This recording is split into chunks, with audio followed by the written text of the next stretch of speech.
இன்னைக்கு மேக்ஸ்ல நம்ம பார்க்க போற டாபிக் வந்து difference between SI and C, அதாவது சிம்பிள் இன்ட்ரெஸ்ட்டுக்கும் காம்பவுண்ட் இன்ட்ரெஸ்ட்டுக்கும் என்ன இடையில இருக்க டிஃபரன்ஸ் கேட்பாங்க. அப்போ அது அப்படி கேட்டால் எப்படி போடுறதுன்னு பார்ப்போம். இப்போ இதுக்கு ஒரு ஃபார்முலா இருக்கு. 2 இயர்ஸ்ன்னு கொடுத்துருந்தாங்கன்னா d 2 years equal to principal amount into rate of percentage by 100 whole square. ஓகேவா, இதுதான் ஃபார்முலா. இப்போ வந்து ஃபார்முலா இல்லாமல் போடுறதுன்னா இப்போ எஸ்ஐயும் சிஐயும் தனித்தனியாக கண்டுபிடிச்சு அது ரெண்டு பேருக்கு டிஃபரன்ஸ் நீங்கள் கண்டுபிடிக்கலாம். ஸோ வந்து 2 இயர்ஸ்ன்னு கொடுத்துருக்காங்க. 2 இயர்ஸுக்கு பார்த்தீங்கன்னா 10%, 10% 8,000ல 10%னா 800 வருமா? எஸ்ஐ வந்து அடுத்த வருஷத்துக்கும் 800 தான் வரும். அசல்ல உள்ள வட்டி மட்டும் தான் வரும். அடுத்தது இது சிஐ பார்த்தீங்கன்னா காம்பவுண்ட் இன்ட்ரெஸ்ட் பார்த்தீங்கன்னா இதுல வந்து 10%, 8,000ல 10% 800ஆ, திரும்ப 2 இயர்ஸ் ரெண்டாவது வருஷம் வந்து 8,000க்கு வந்து 800, இந்த 800க்கு ஒரு 80 வரும். ஸோ காமனா இருக்க இது ரெண்டையும் கேன்சல் பண்ணீங்கன்னா 80 தான் உங்களுக்கு டிஃபரன்ஸ். ஆன்சர் வந்து 80 வரும்.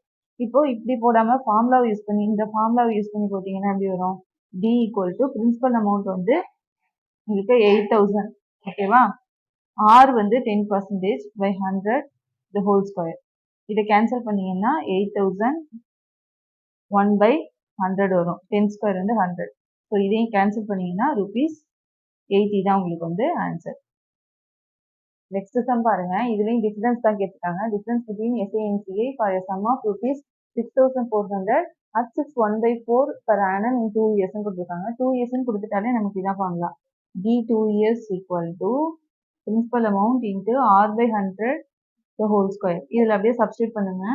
சப்ஸ்டியூட் பண்ணா 6,400 6 1/4 என்ன 25/4 வருமா, divided by 100 the whole square. ஓகேவா, இதை கேன்சல் பண்ணா 4, அப்போ வந்து 6,400 into 4 ஸ்கொயர் 16 into 1/4 இன்னொரு 1/4க்கு 16. ஸோ இதை கேன்சல் பண்ணா என்ன வரும்? 400 வருமா? இதை கேன்சல் பண்ணா 100 4, இதை கேன்சல் பண்ணா 25 வரும். ஸோ வந்து டிஃபரன்ஸ் அமௌண்ட் வந்து உங்களுக்கு 25 தான் வரும்.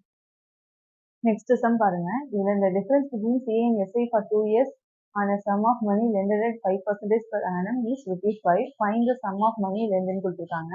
அதாவது difference between CA and SI கொடுத்துட்டு sum of money lended principal amount கேட்டிருக்காங்க. ஸோ வந்து இந்த ஃபார்முலா 2 இயர்ஸ்னா இதான் formula. D 2 years equal to principal amount into r by 100 the whole ஸ்கொயரா. ஸோ இதுல வந்து சப்ஸ்டியூட் பண்ணீங்கன்னா டிக்கு பதிலாக ₹5 கொடுத்துருக்காங்களா. ஸோ அதை போட்டு பிரின்சிபல் அமௌண்ட் வந்து நமக்கு தெரியாது. Rate of interest 5%. So 5/100 whole square. So இதை வந்து கேன்சல் பண்ணி போட்டிங்கன்னா 2,000 தான் ஆன்சர் வரும்.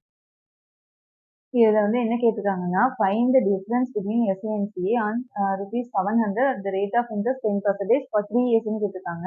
3 இயர்ஸ்ன்னு கொடுத்துட்டா இதுதான் formula. D 3 years equal to principal amount into r by 100 whole square into r plus 300/100. ஓகேவா, இந்த ஃபார்முலால இந்த principal value, r value, n value எல்லாத்தையும் சப்ஸ்டியூட் பண்ணீங்கன்னா உங்களுக்கு 21.7 வரும் ஆன்சர்.